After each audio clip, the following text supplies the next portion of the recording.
Good morning, everybody. Welcome to Northern Illinois University and the Barcema Alumni and Visitors Center. Thank you for coming out on a very cold February day for this very important event. My name is Brad Hoey. I'm the Director of Campus Communications here at Northern Illinois University. I see a lot of very familiar faces out there. I see a lot of friends. I see a lot of colleagues. And essentially what I see are the faces of our community.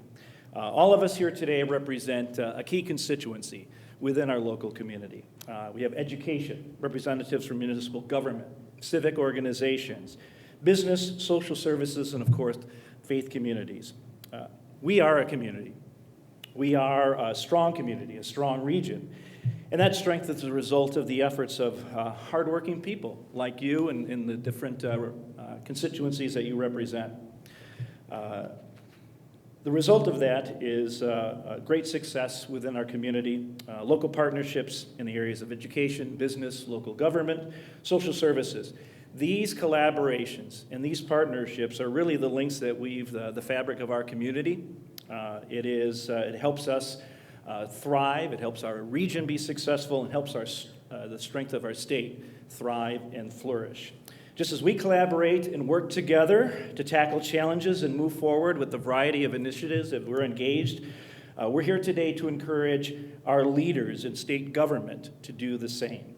The current deadlock in Springfield obviously is negatively impacting the vitality and future of our communities and the people of all ages who reside within it. Our purpose today is to raise our collective voices to call upon state legislators to take quick and smart action to pass a budget that ensures continued high-quality public education and social services and make sure that those are a priority and an opportunity for all. So we'll hear from leaders from our two institutions of higher learning. We have Dr. Doug Baker, president of Northern Illinois University, Kishwaukee College president Dr. Laurie Borowicz. We'll also hear from students from both schools. We have Bianca Rios from Kishwaukee College and Brianna Smith and Dylan Domke representing NIU. We have Dr. Greg Long from the NIU Faculty Senate President. He'll share a perspective on the budget stalemate from the faculty perspective. We'll hear from NIU Alumni Association President Jack Patronski, representing our municipal government, Mayor John Ray from DeKalb. We have local businessman Cohen Barnes. He'll share some additional insights on how the budget impasse is impacting the economic climate, both locally and in the region. We have Dawn Littlefield and Michelle Baker-McElroy, who will provide some perspective on how the impasse is impacting and affecting our social services agencies. And then we have Reverend Joe Mitchell from New Hope Missionary Baptist Church. He'll talk about the human impact that the stalemate is having on our local community. At this time, I'd like to get things started by introducing the president of Northern Illinois University, Dr. Doug Baker.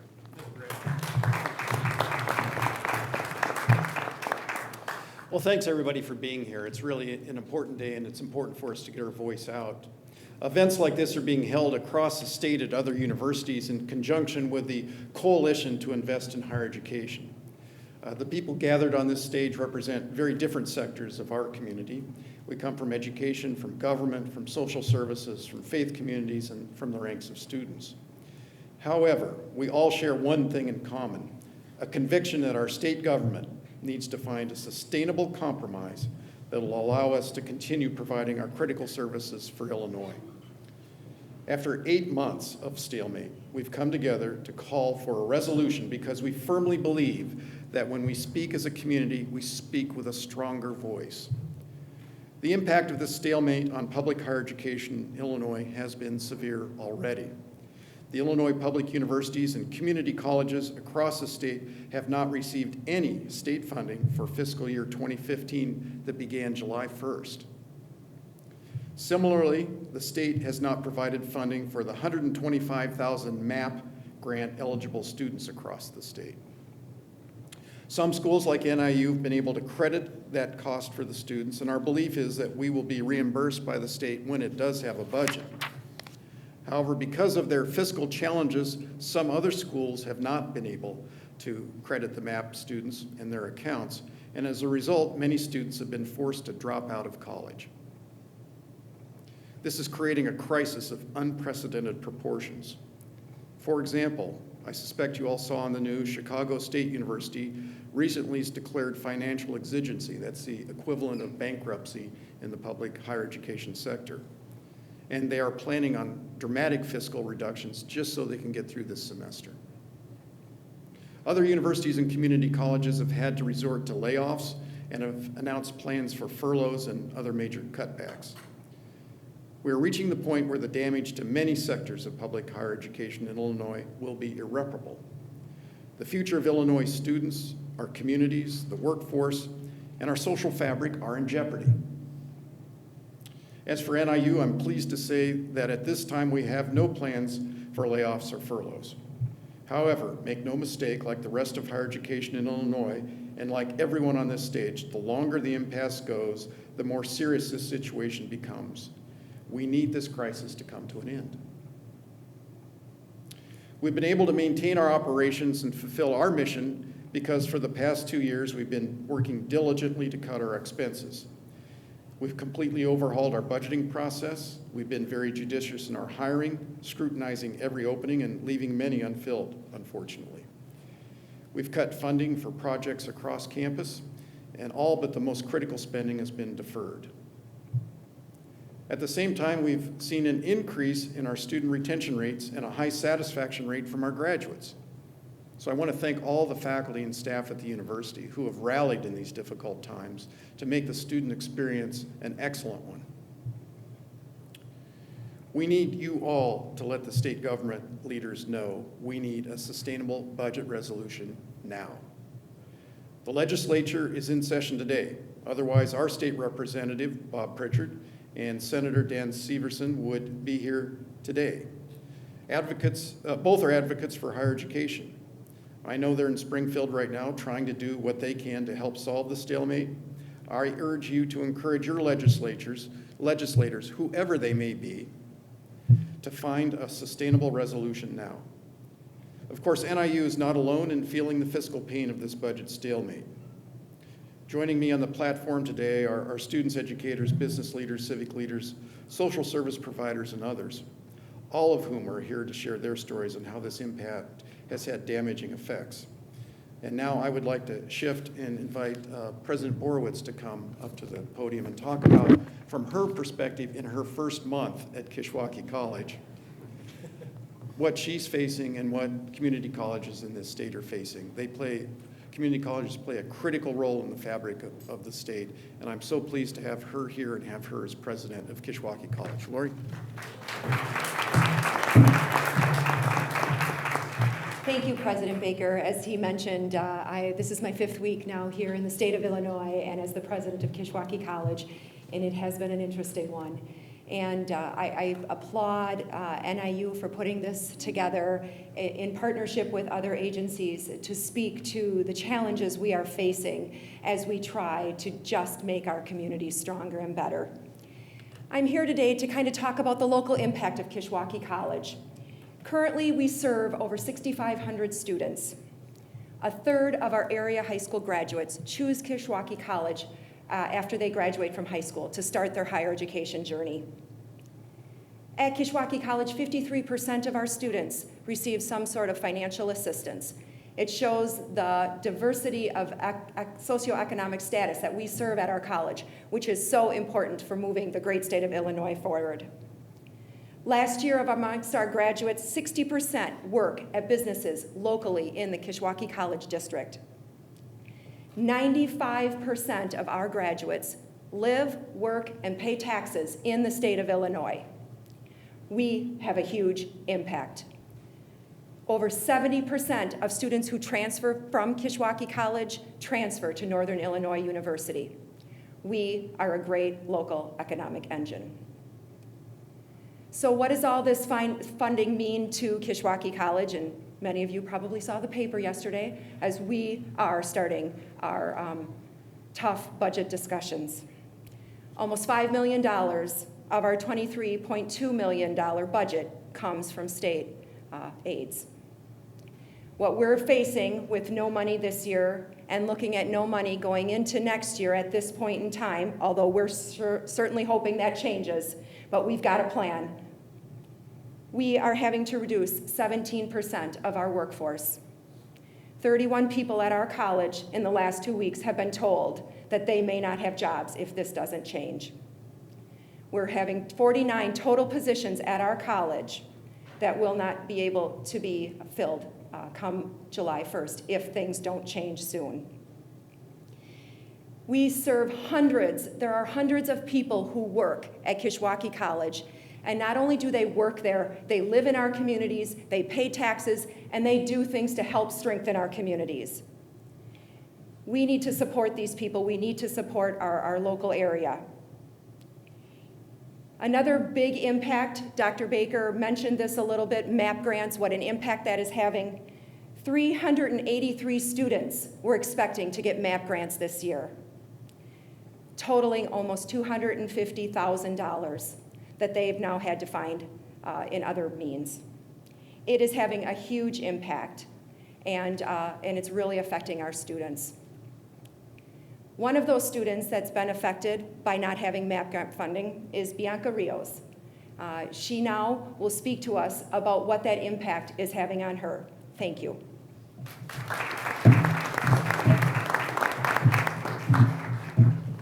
Good morning, I'm Bianca Rios. I reside in DeKalb, Illinois. I'm a working mom and I'm a wife as well. I have 2 jobs. I work in the financial aid office at Kishwaukee College, and I'm also a state worker with DOORS. I'm currently working on pursuing a degree in human resources and possibly minoring in accounting. I have already graduated from Kish with my associates, and I plan to transfer to Northern. But one of the biggest decisions, or one of the things that have impacted my decision to transfer to Northern Illinois is not having the MAP grant, because that's a big part of your funding for a school. And not having MAP grant has led me to take out more loans, and student loans are already stressful and they're hard to pay back, especially if you're working and you're going to school. So it's more of a burden, and it's a financial hardship on not just me, but also my family. Another way the state budget not being decided on, it has affected me, is childcare assistance. I also receive that because I have a 3-year-old son. That's just another hardship on me as well. I'm not alone at Kishwaukee College. The lack of MAP grant funding has affected about 383 students. Because I work in the financial aid office at Kish, it's tough to see students having to take out loans, more loans versus having MAP grant. And it's just hard to tell them that, no, there's nothing available for you, so you can increase your loans, but no one wants to take out loans. Students that live, work, and like me, raise families in this community are being impacted by it. Our fellow students at NIU are also struggling with lack of MAP grant funding. Here to share her story is Brianna Smith.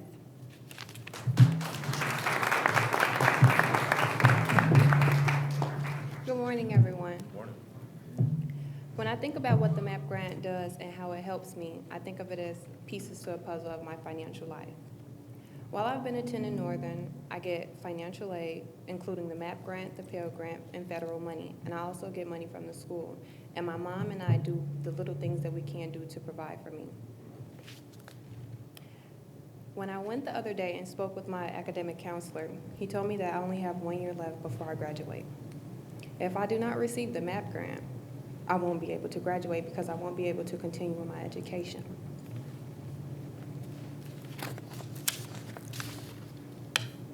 I come from a single-parent household where my mother makes less than $10,000 a year.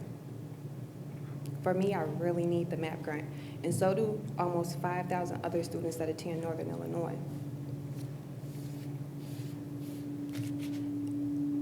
As I said before, it's like a puzzle to my life. If I don't receive the MAP grant, I cannot finish my puzzle. And here to speak more about that is Dylan Domke, the speaker for the Student Association.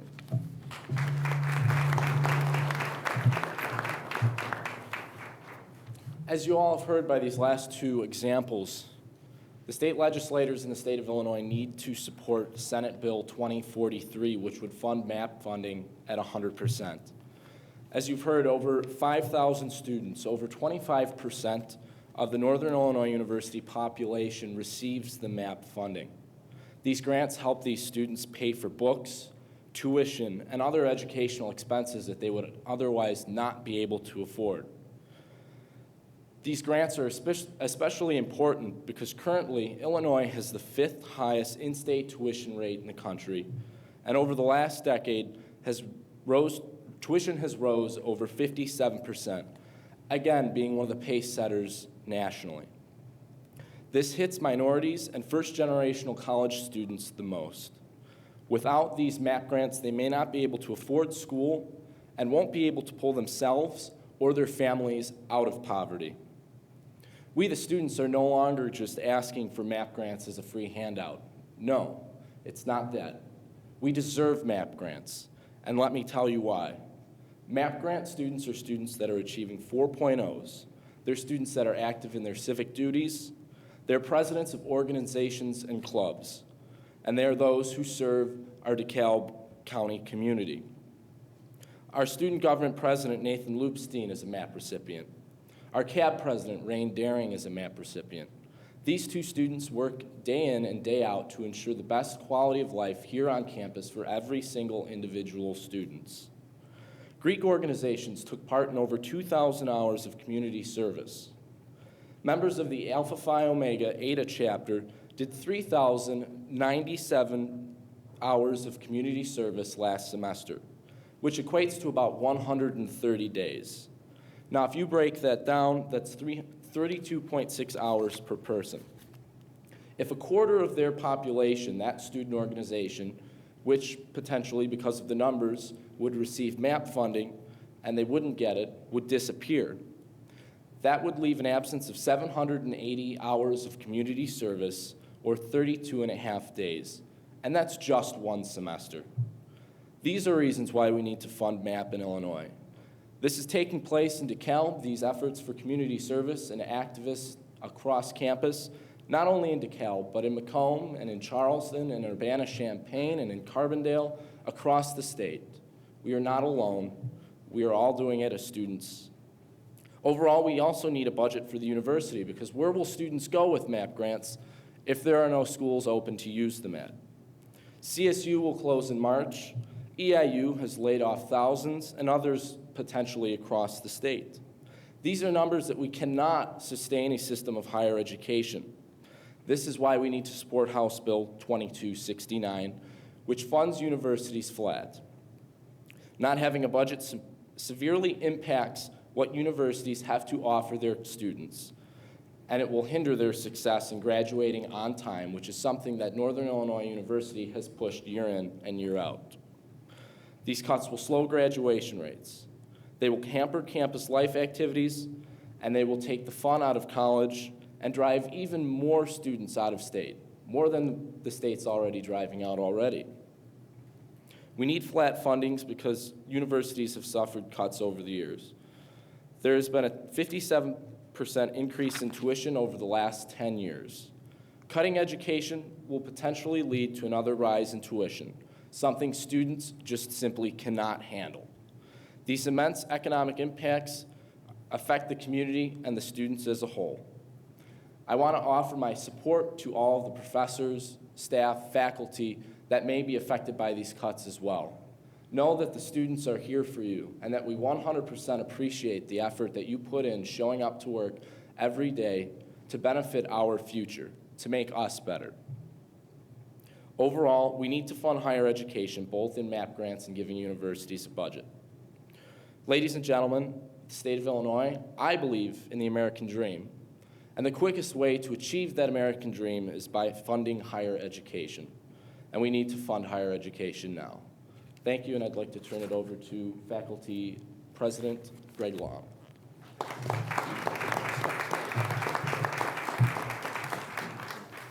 Thank you. I'm Greg Long, Faculty Senate President, and I want to say thank you for being here. And I also want to give a special shout out to the staff and the faculty who, despite very, very difficult times we're facing right now, are persevering.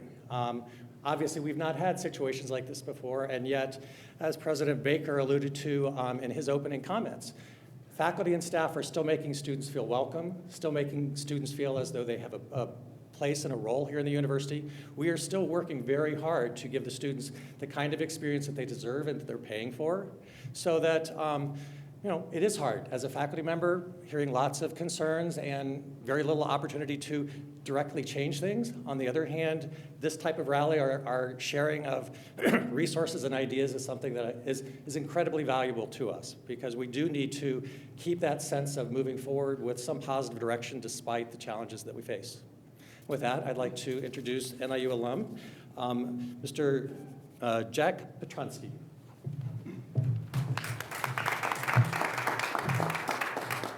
Thank you, Dr. Long, and good morning, everyone. I am here to voice my support for the university, as well as the other colleges and organizations represented here today. I graduated from NIU in 1973 and cannot imagine what my life and career would have been like had it not been for the formal education and informal life lessons I experienced at Northern. Higher education transforms lives, generates research and ideas, provides the state with graduates ready to enter the workforce, and is an economic driver of this region and the state. During my years in school, the country was unsettled with the Vietnam War and its impact on tens of thousands of lives. I too had my concerns during this time, but I can honestly say I never worried about my professors being around the next semester or whether my higher education accreditation would be in jeopardy. Why should today's students have to be concerned about such matters that can have a negative impact on their future and the future of the economy of our state? There should be absolutely no hesitation to fund higher education. I urge the leaders of our state to compromise on the issues at hand and pass a state budget. As president of the NIU Alumni Association, I find the current budget stalemate extremely troubling. More than 150,000 NIU alumni work and live in Illinois, and most of them, 142,000, are right here in the Northern Illinois region and the Chicagoland area. The state simply cannot afford to limit the ability of NIU to educate and graduate students who will add to these numbers. College graduates get jobs, pay taxes, and become active members in the community. This is what Illinois needs to provide help to recover from its current situation. We need a state budget, and NIU needs funding now. Thank you, and go Huskies. At this time, I'd like to introduce the Mayor of DeKalb, John Ray.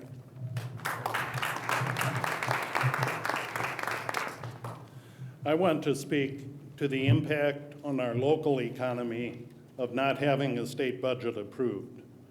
We are seeing not only impact to our major employer, NIU, but a number of other businesses, community partners with NIU impacted.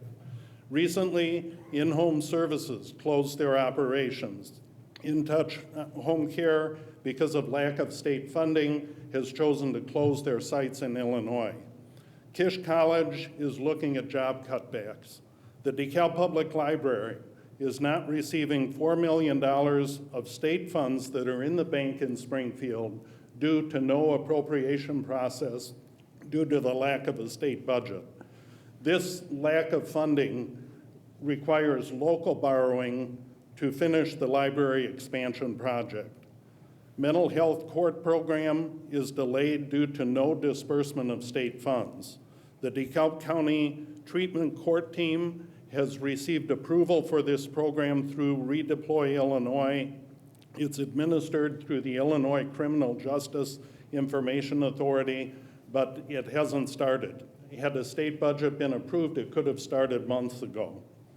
Fox Valley Older Adult Services has closed daycare at the DeKalb site.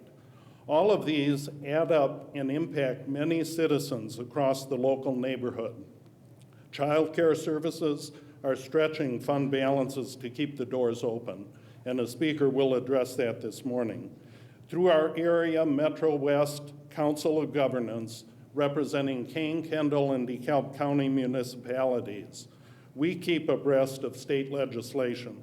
Local funds are being distributed to municipalities at this time, but there is impact on our local economy from these lack of state budget.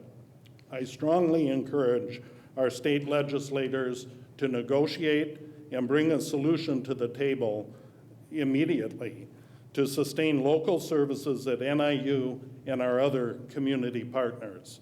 I'd like to turn at this point to Cohen Barnes, a local business owner.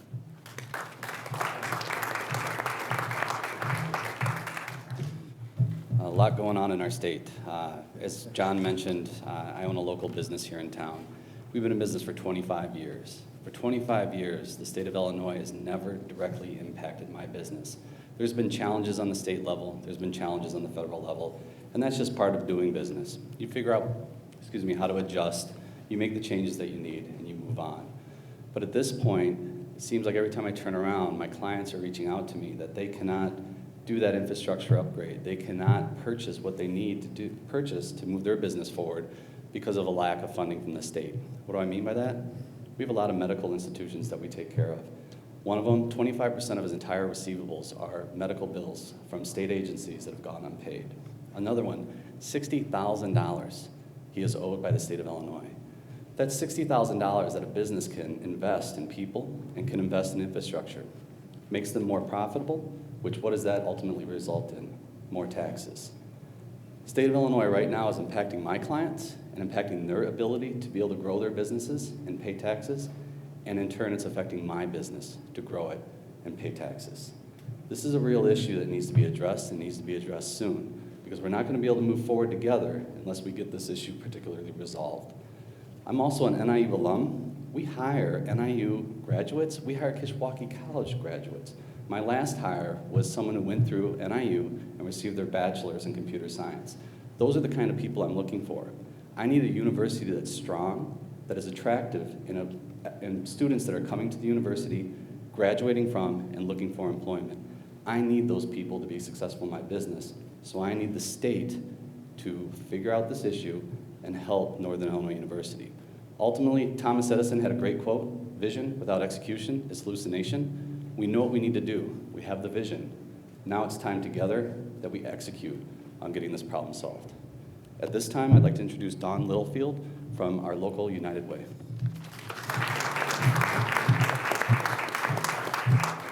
Thank you, Cohen.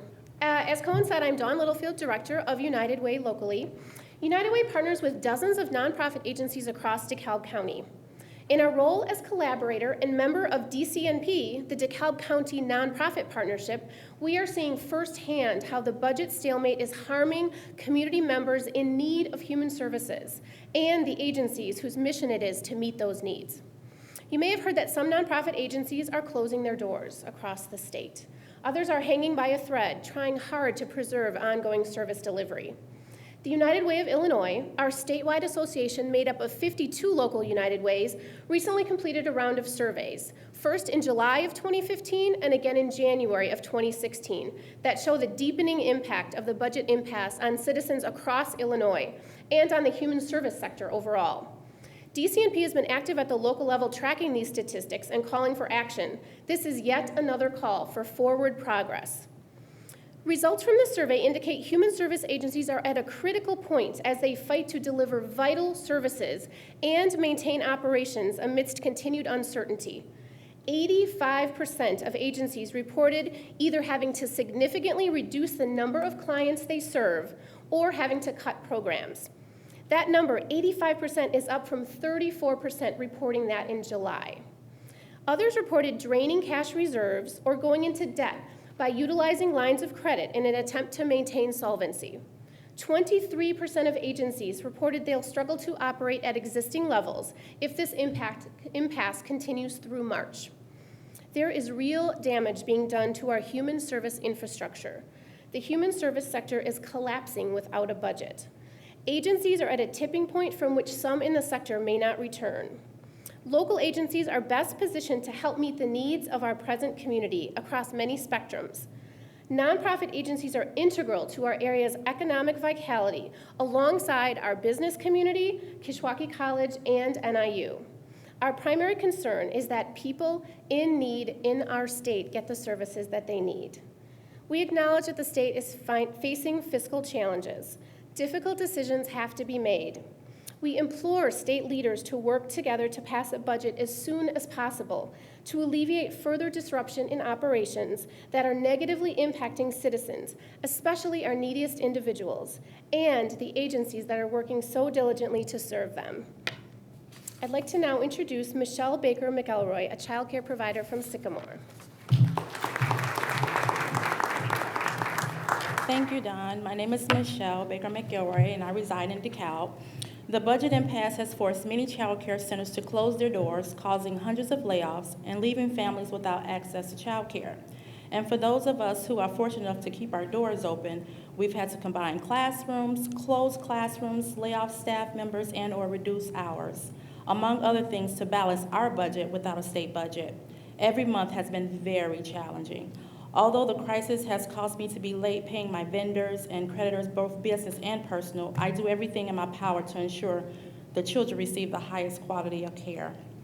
The budget impasse has affected Illinois citizens of every age. Families are being forced to make tough decisions. Should I quit my job? Should I drop out of school? Should I reduce my work hours so I can qualify? Or worse, should I leave my child at home because I have to go to work?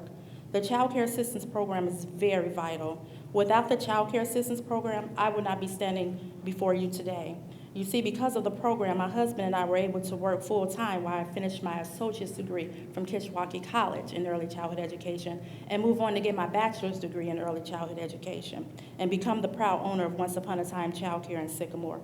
My facility is licensed for 78 children. Normally, we would be at capacity with 15 staff members with a waiting list.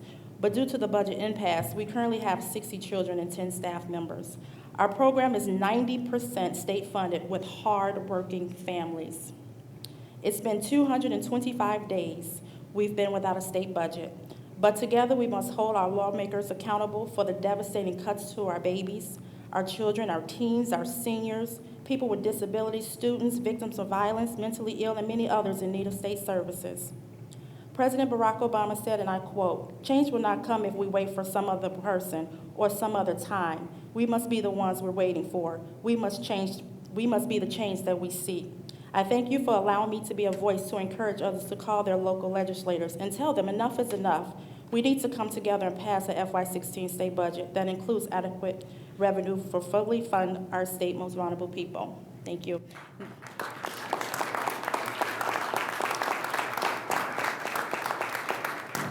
Now I would like to introduce my pastor, there he is, Joe Mitchell.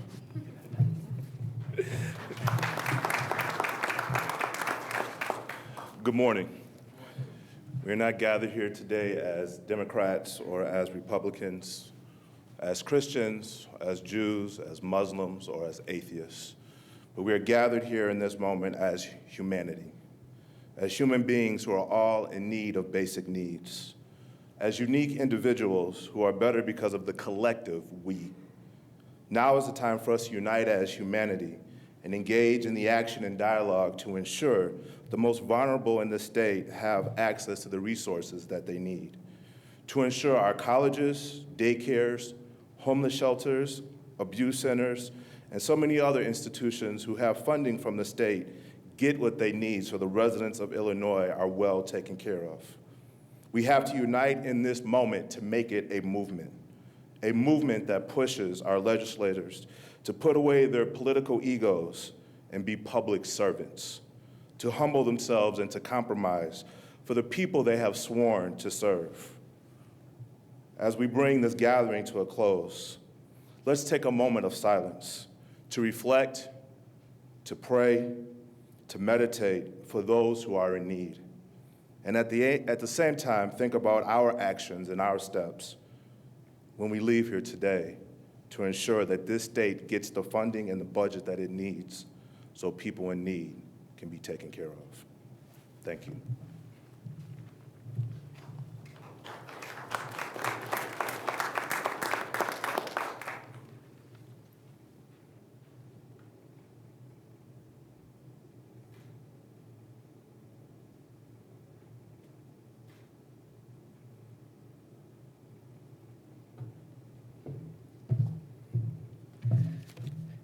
Thank you, Joe. Reverend Mitchell. And thanks to all of you for your stories, your perspective on the situation as it is right now in our community, in our state, in our region.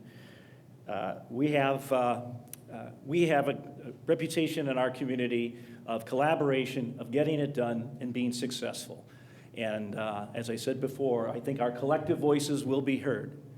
And so our call to action here today would be to take our message back to your homes, back to your classrooms, back to your communities, to your businesses, to your friends, to your clubs, and get them on board as well. As we said, the state impasse, the budget impasse is affecting each and every one of us. So how else can you get involved? We mentioned about contacting local legislators, not just our legislators in our area, but let's contact them all. And here's how you can do that. You can go to some online resources at ilga.gov is one of them. Another good resource to contact a variety of different legislators, online resource is elections.state.il.us. And how do we also continue on with our voice? Well, we have a hashtag associated with this particular event and with this initiative. And that hashtag is RallyforIL. IL, one I and one L, abbreviation for Illinois. So it's hashtag RallyforIL, Rally for Illinois. And again, it's another opportunity for us to raise our collective voices, let our legislators know that we need action to be taken, and we need action to be taken now. Thank you again for all of you coming out here and showing your concern and raising your voice and helping us to raise our voices for an end to the budget impasse for us, for our community, for our region, and for our state to flourish and be successful. Thank you again. And as a Husky, go Huskies.